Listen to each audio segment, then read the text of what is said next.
welcome to another episode of our apologetic series dealing with the Muslim arguments that they typically raise to support the message of Islam, whether to support the Quran, support Muhammad, claim about miracles, claim that the Quran is complete and preserved, and so on and so forth. But today, we're going to talk about a very unique argument that for some reason, our Muslim friends just make this assumption that this is the top argument to support that the Quran is divine and inspired by God.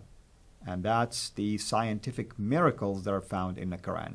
With me here in the studio, our dear brother, Dr. David Wood, who's been really doing an excellent job with us here to try to dissect those arguments and going through the series. And technically speaking, what we have done so far has to do just maybe with introductory information. Lord willing, in the future, we will take it even deeper, and we will take each one of those arguments and basically provide more ways and tools to try to respond to it, especially this particular one that we'll be doing today that has to do with the scientific evidence of the Quran. Dr. Wood, welcome back. Thank you. And this argument, the argument from scientific accuracy, is actually the first argument I ever encountered with a Muslim back in the day. Back when I was in shape, I would go to lift weights and so on, and I had a Muslim friend. This is even before Nabil.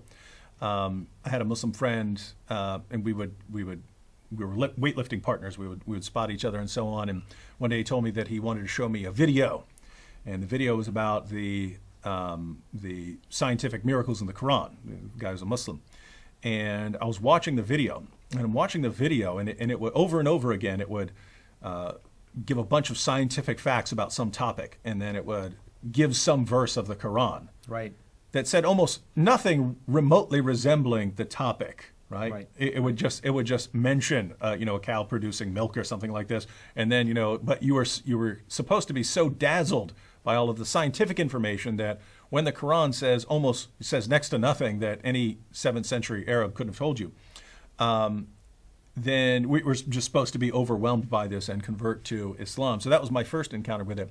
And then later, of course, my friend Nabil argued that Muhammad made all kinds of miraculous scientific claims that weren't verified until centuries later, and that the Quran also made various scientific claims and that were eventually verified. And what's amazing about this is Muslims very rarely actually read the passages that they're talking about, right? Correct. Most Muslims take things based on confidence in their leaders. So they think that their scholars and their apologists are telling them the truth. Yeah, they believe that their leaders are telling them the truth. So they've never seen the actual evidence. They've never seen these actual scientific proofs. But they believe other people have, and they have confidence in these other people. That's correct. And now, I'm very different. As soon as someone tells me something, I want to look it up, right? So this is very different because people actually convert to Islam based on hearing that the Quran contains all these scientific miracles, right? There are people who convert to Islam. Absolutely. Really? It contains all these scientific miracles? Yeah. The Quran contains all these scientific miracles? Muhammad said all these amazing scientific things? Well, I want to convert to this religion. Never crosses their minds. Let me see it in the books. I want to read it for myself. And that's exactly what I would say to Nabil after he would say, this is predicted in the hadith by Muhammad. This is predicted in the Quran. I would say, okay, show me where, because I want to read the passage and see what it says. And when you do that, you start finding that all of these amazing scientific claims, there's nothing amazing about them. And you find that Muhammad got almost everything wrong that he could possibly get wrong. The only things that Muhammad got right were things that all kinds of people in the 7th century would have gotten right. So there is a sun, there is a moon, things like that. Muhammad got those right. There are stars, things like that. He gets those right. But any 7-year-old could have told you that. When you start looking at actual claims that Muhammad made that we can test scientifically, he gets everything wrong. Whenever he goes beyond what any normal person would have been able to tell you, he gets it wrong. So let's look at some examples. And since I've heard both, I've heard arguments based on the hadiths and arguments based on the Quran. We'll look at some examples from both. So Sahih al-Bukhari Number 3320. Muhammad said, the Prophet said, if a housefly falls in the drink of any one of you, he should dip it in the drink. For one of its wings has a disease, and the other has the cure for the disease. Now, is that correct? There are Muslims today who will argue that that is actually correct, and they'll argue that there's some sort of scientific evidence. And when I brought this up with Nabil, he argued that, well, if an insect is some sort of carrier of a disease and it's still alive, it must have a resistance, and therefore, but that's not what this is saying, right? This is saying that one wing has the disease. So it's specific. Yeah, typhoid, something like that, something that makes you sick. Salmonella, something along those lines. Something that's because flies eat some very nasty stuff and they pick up the diseases of whatever they're going for. They get the bacteria on their legs as they're crawling around on it, and then they go and land in your food, and they just got those bacteria in your food. Now, lots of times your body can handle it. Your body has very good immune system, but sometimes you get sick. That's why people try as hard as they can to keep flies out of kitchens and so on, restaurants, things like that. So Muhammad's claim is that one wing of the fly has the disease, so typhoid again, something like that, and the other wing has the cure. Well, guess what? We can test that in a heartbeat, right? We can test, okay, let's get a fly. Let's check this. One wing should have the disease. The other wing should have the cure. Or even if you want to interpret it, give them a little leeway in interpretation. Some part of it has to have the disease and another part the cure. Correct. And so if a fly lands in your food or your drink, you shouldn't like get it out and dump your drink out. You actually put the fly in there more, dunk it all in your food. That's right. Because then you can get that cure off it. And Nabil told me he actually did this because his grandma told him to do that. He said, if a fly got in your mouth, I would dunk the fly in the food. So I got all that cure. And so is this correct? No, it's not correct. And any attempts to justify this are absolutely ridiculous. No one who deals with no healthcare professional would tell you, yes, dunk flies in your food so you can get all the cure for the diseases that they carry. I mean, following this, the cures for all kinds of diseases, any disease that flies carry. You mean doctors who deal with infectious diseases, Yep. they're not going to agree with this? No one anywhere in the healthcare profession who's actually gone to any sort of school, right? Doctors, nurses, anyone would say this, who is not already trying to defend Muhammad's views. So notice, Muhammad said something about science that we could test years later, centuries later, we can test it. That's right. And it turns out to be false. And if you follow Muhammad's advice here, you'll get very, very sick eventually. Quite frankly, we don't even need to finish the episode because we've already proved that he's false. That's it. But we have plenty more. So let's go through some more. Sahih al-Bukhari 33:26. The Prophet said, Allah created Adam, and his height was 60 cubits. 60 cubits is 90 feet. People have been decreasing in stature since Adam's creation. So I say that here's something we can test, because if Adam was 90 feet tall, and maybe you say, well, it's no problems if we don't find Adam's bones or something like that, you know. Right. But he also says that people have been shrinking since then. So Adam was 90 feet. And then, you know, his children would have been a little bit shorter, and right. their children a little bit shorter, and their children a little bit shorter, and their children a little bit shorter, and so on. And so they're getting progressively smaller. Well, this means that somewhere we should find, you know, femur bones that are 15 feet long, right? At least to prove somewhere, this theory. Yeah. Somewhere, right? Because sometimes bones do make it, right? We do find the bones. That's correct. We never find that. So if Muhammad is correct, people have been shrinking since the time of Adam, which means as you go back through time, they should get bigger and bigger and bigger. That's right? correct. When we dig up people from 2,000 years ago, 3,000 years ago, they should be bigger. Correct. And it's just not, and matter of fact, they should be significantly bigger, right? Because you're going all the way up to, 90 feet by the time you get back to Adam. And so here's another claim that Muhammad made that we can eventually test through archaeology and so on. And we just find out that the science does not support him. And also, scientists sometimes discover the so-called Homo sapiens, and we know for a fact that their height, if indeed, it's they're 100,000 years old or more, it's still normal height. Does not confirm this. Exactly. No scientist in the world is going to say, yes, Adam was 90 feet, the first man was 90 feet tall. Exactly. There are other problems like blood circulating and stuff, and something that tall and so on doesn't work at all as a living thing. Sunan Abu Dawud 67, and this one's pretty gross. Sunan Abu Dawud 67. I heard that the people asked the Prophet of Allah, water is brought for you from the well of Buda. It is a well in which dead dogs, menstrual cloths, and excrement of people are thrown. The Messenger of Allah replied, verily, water is pure and is not defiled by anything. Muhammad, we're bringing you some water for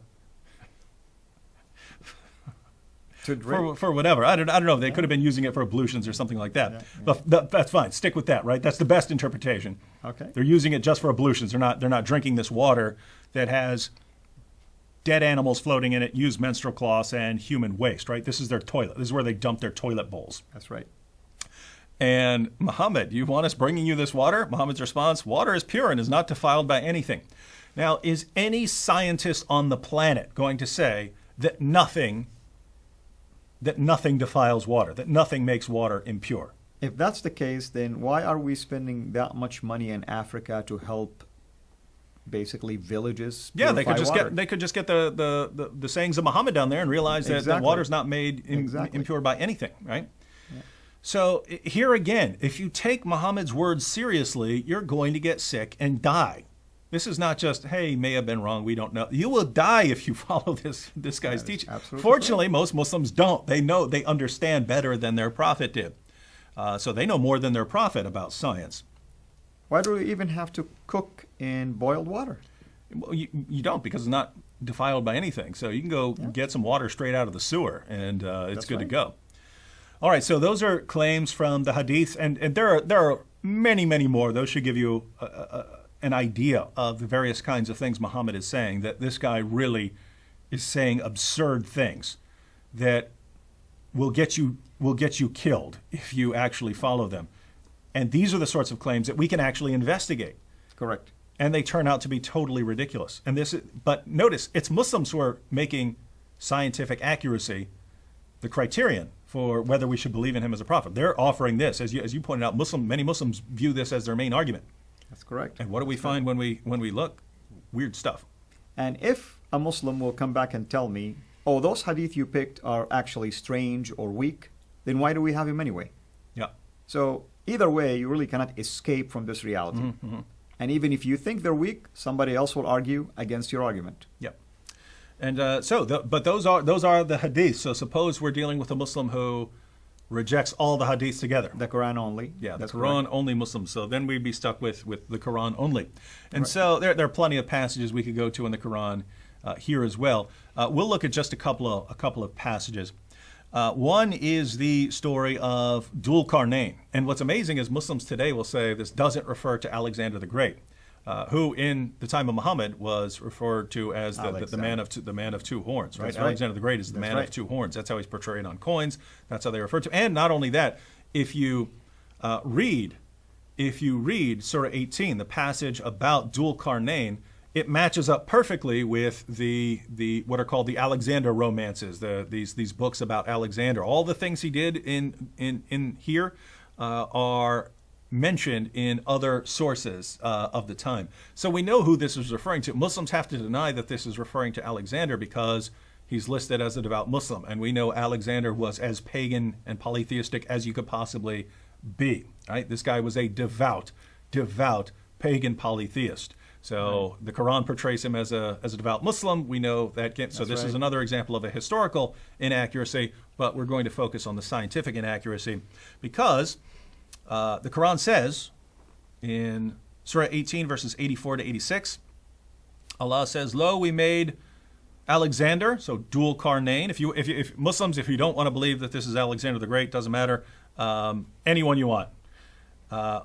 Lo, so we made Dhul Qarnayn strong in the land and gave him unto everything a road. And he followed a road till when he reached the setting place of the sun, he found it setting in a muddy spring and found a people thereabout. So, one, there is a setting place of the sun. There is actually a place on earth where the sun sets. 2, you can reach it. You can get there. If That's you right. go far enough west, you can reach the place of the setting of the sun, the place where the sun sets. And when you get there, you will find the sun setting in a muddy spring. The sun goes down into a muddy spring, and there are people who live there. So, that's what the Quran says here. Now, how many of those statements are accurate according to modern science? 1, that there's a setting place of the sun. 2, that you can get there. 3, that if you get there, you'll find the sun setting in a muddy spring. And 4, that there are people who live there. How many of those statements would be correct according to modern scientists? I very much doubt that any of them will be correct, but even if we find one of them could be justified, probably the rest of them cannot. So, this is obviously a problem. And so what do Muslims do here? They try to reinterpret the passage. And what they'll say is Dhul Qarnayn simply found some body of water, like a sea or something like this. He arrived at a sea or an ocean, and he saw a sunset, and it looked like the sun setting in this pool of water. But in actuality, he's just seeing a reflection. Now, you know Quranic Arabic. Absolutely. What is this saying? Is this saying something about it just seeming to him be that, like an optical illusion? Not at all. Not at all. In fact, you look at the commentators and they give you multiple opinions, and many of them assert and affirms that this is a muddy spring, muddy water, hot mud. I mean, all of them talk about it. And here's another observation, by the way. We know that Alexander the Great, when he was expanding, he was going east, not going west. So where exactly did he see something like this? Because going east does not at least allow him to reach a place like that. So I'm wondering now, where did Muhammad get this idea from other than a fable that was circulating around his time? Well, for us, there's no question that he got it from a fable, right? The stories are being told. It's an oral culture. They're passing stories around, so he's given stories of the Alexander romance. But here's what's interesting. If we're not talking to a Quran-only Muslim, then we have a Sahih narration in Sunan Abu Dawud. So this is one of the strong, this is classified as Sahih by Muslim Hadith scholars. Right. And he gives a little bit more information that doesn't, he's not talking about Dhul Qarnayn at all. Dhul Qarnayn's not in the story. It's Muhammad telling one of his followers where the sun goes when it sets. That's right. So, That's another Sunan Abu problem. Dawud, number 3991, Abu Dar said, I was sitting behind the apostle of Allah, who was riding a donkey while the sun was setting. He asked, do you know where this sets? So this is Muhammad asking one of his followers, hey, the sun's going, you know where the sun's going when it sets? This is a time for Muhammad to impart knowledge to one of his followers, right? This amazing scientific knowledge that only he knows because he's the prophet and it's been revealed to him. And you hear this, hey, do you know what? Oh my goodness, the prophet's speaking. I get to learn something about the universe that only Allah could reveal. That's right. Let me guess, the answer would have been only Allah and the Prophet knows. He asked, do you know where this sets? I replied, Allah and his apostle know best. Right. So Allah and his apostle know best. He, Muhammad, said, it sets in a spring of warm water. Wow. Nothing about something appearing to Dhul Qarnayn in a certain way, right. and because he saw a reflection or anything. This is not about Dhul Qarnayn. This is Muhammad telling one of his followers where the sun goes. What does Muhammad say? It sets, the sun sets in a spring of warm water. That's right. So we can say that Muslims who try to reinterpret Surah 18, that they're going against their own prophet. That's a general rule in Islam, is that Muhammad is the greatest interpreter of the Quran. If you claim you understand what the Quran means better than Muhammad, you've got a problem. Well, Muhammad clearly believed that the sun sets in a pool, exactly as Surah 18 says. So if you say you know better, you're once again saying you know better than Muhammad about science. And wait a minute, isn't that the basis of the argument, that Muhammad knew things that he couldn't have known?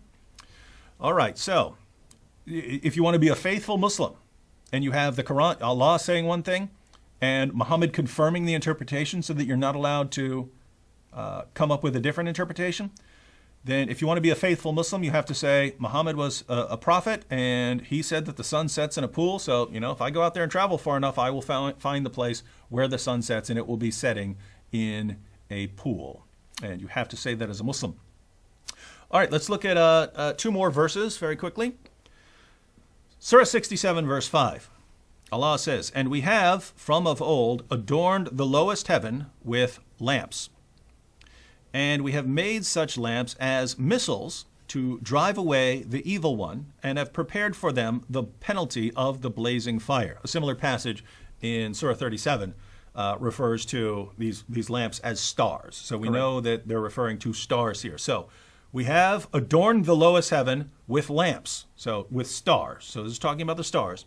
And we have made such lamps, stars, as missiles to drive away the evil ones, so the evil jinn and so on, and have prepared for them the penalty of the blazing fire. Now, we know that what this is referring to because Muhammad saw a shooting star with one of his followers and then started explaining what the shooting star is. So, according to the Quran and Muhammad, when you see a shooting star, it's because a jinn or evil spirit is sneaking into paradise to try and hear Allah's secret plans so that he can then go spread around Allah's secret plans. That's right. And so in that situation, either Allah or one of the angels takes a star and hurls it at the demon. And so when you see a shooting star, it's because Allah took a star, one of the lamps, and hurled it at a demon. Notice, we have made the lamps, the stars, missiles to drive away the evil ones. Yeah. So when you see a shooting star, it's because Allah hurled a star at a demon. Now, there are multiple errors. One, shooting stars are not stars. They're big rocks that have collided with our atmosphere. But shooting stars are not actual stars. The author of the Quran believes that shooting stars are actual stars. Right. And so if the author of the Quran is Allah, then Allah, your God, Muslims, believes that shooting stars are actual stars that have collided with the Earth's atmosphere. Trust me, if an actual star collided with the Earth's atmosphere, it'd be a lot worse than seeing a shooting star. But the other thing is that when you see that, it's because a demon tried to sneak into paradise, right? Well, guess what that means? That means paradise is right outside our atmosphere, right? Exactly. It's right there. Allah's throne is paradise. Allah making His plans with the There angels. goes It's the right seven outside. heavens idea. Yeah, it's right there, right? I mean, he had to get them right there. So multiple problems here. And again, this is the argument that's supposed to show us that Islam is true. Which scientists in the world are going to say, "Oh my goodness, you mean Muhammad? Muhammad 14 centuries ago knew that shooting stars are stars that God hurled at demons to try to keep them from sneaking into paradise and listening to His plan? Oh my goodness, it's Islam must be the truth because we have miraculous scientific confirmation." How many scientists are going to say that? I've never met one. All right, one more because we looked at Right. Muhammad's view of astronomy. And just let me just give people a quick summary of what we have discussed so far. There are problems just by reading the evidence presented to us. If you can just ask your Muslim friend just to read it for themselves, right there you can discover problems if they're willing to reason. Yeah, I mean, notice these are obviously false claims. We can understand what these are saying, and what they're saying is obviously false. Correct. And so if Islam stands or falls with its scientific confirmation, then Islam falls because these are obviously false claims. So we'll look at one more in the realm of biology. So Allah wants to impart more knowledge and explain to us what human beings are formed from. One of the many things that the Quran says that we are formed from. But in Surah 86, verses 6 to 7, Allah says, "Man is created from a drop emitted, proceedings from between the backbone and the ribs." So the drop that we come from. The Muslim sources talk about the semen drop that we're created from, and then it unites with the female semen. Right. That's according to the hadith. The female have semen too, and the two mix together, and whichever one rises to the top, that's the one that decides whether the child will be male or female and so on. Total nonsense according to biology. But right here, just this Quran verse, the drop that's emitted. Now, what he gets right here is that the drop of semen that's emitted does have something to do with babies being born. He gets that right. But again, that's something that anyone would have been able to tell you back then. But he goes on to tell us where it forms. So he's imparting to us some scientific knowledge that we can test. Where does the semen form? Right. Right in this area between the backbone and the ribs. Yeah, it's very specific, basically. Is this area between the backbone and ribs where semen is formed according to modern scientists? Nope. So, and by the way, again, there are many more examples like this. But when you go through the Muslim sources, if you put them all together in the Hadith and the commentaries and what we find in the Quran, you basically get a picture like this. You have a giant fish or whale at the bottom of everything, and then you have 7 earths stacked on top of each other like pancakes. They're all flat. They're stacked up like pancakes, except that there's a 500-year journey in between each one of them. Right. That's according to Muhammad. So you have 7 flat earths stacked on top of each other, and above that you have the heaven, which is actually a solid object that will fall on us if Allah doesn't hold us up. And of course, inside there you have the stars, which are missiles that Allah uses to shoot the demons. And of course, you have the sun setting, in a muddy pool and so on. And you have, of course, 7 of these solid heavens, solid domes above the earth. And you go all the way up to the top, and then there are these 8 giant mountain goats and so on that are below the throne. So that's what you get if you look at the Muslim sources on astronomy. If you look at the Muslim sources on embryonic development, so the development of a baby, you get semen comes between the backbone and ribs, forms, and it joins with the female semen. And again, whichever rises to the top, that determines the sex of the child. But the semen then becomes a blood clot, and then becomes like a chewed piece of flesh or something like this. Right. And then becomes bones, and then those bones are covered with flesh and so on. And only then does Allah decide whether it's male or female. And almost everything there that goes beyond what people of the time would have known, because again, people understood, hey, they have sex and are produced. They understood from miscarriages that there are some different stages to development and so on. But everything Muhammad said that goes beyond what ordinary people would have known, he gets wrong. And then, of course, you have the area of hygiene, that it's good to dunk flies in your food, or you can take water that's been anywhere and it's still good. You can use it for your ablutions. You can drink it. You can do anything. And notice, if you actually take that seriously, if you start using that kind of water, you're going to get sick. Even if you just rub it on your hands, you're going to get sick. And what's Muhammad's solution if you get sick? Camel urine. Just drink enough camel urine and you'll feel better. How can anyone, how can anyone look at all of this and say, how we know that Islam is true? By all of this amazingly correct scientific information. It's amazing, especially today, in our modern days, with modern discoveries, modern science, with everything we know about healthcare, everything we know about astronomy, everything we know from satellite imagery. I mean, it just baffles me that you still find some Muslims passionate about defending all of these things, and especially when they start telling you that these are just metaphorical. Mm-hmm. Since when? Because you read the commentators who were so close to the time of Muhammad, never that they assumed these to be metaphorical in one sense or another. Mm-hmm. And if that's the claim, and Muslims have to claim something like that because there's no way around these passages, then what they're really saying is something like this.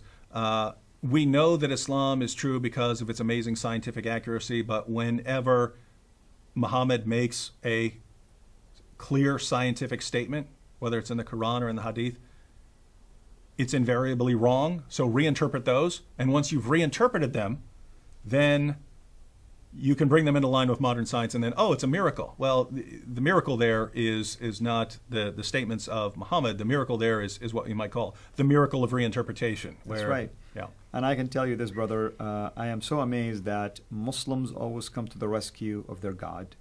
And sometimes they act like they know even better than their God and their prophet. Well, they do, right? You can take any Muslim off the street and he will know more than Allah and Muhammad did about the universe, about hygiene, about human reproduction, and so on. And that's what I tell them. I say sometimes you should be God or Muhammad and people should follow you, since you obviously know much better than your own God and his messenger. They must be prophets, in which case, once again, Islam is false. Well, brother, thank you so much. It's been an excellent series, and of course, we want to continue this, Lord willing. And once again, we invite our viewers to go to our website, sirainternational.com, to watch this particular series, and of course, any previous videos and future videos as well. And when it comes to our dear brother here, you can go to his YouTube channel, Acts 17 Apologetics. And of course, watch out for our announcement that we will be doing in our Facebook pages. And certainly we'll keep you posted on any future plans. Until we meet again, have a blessed day.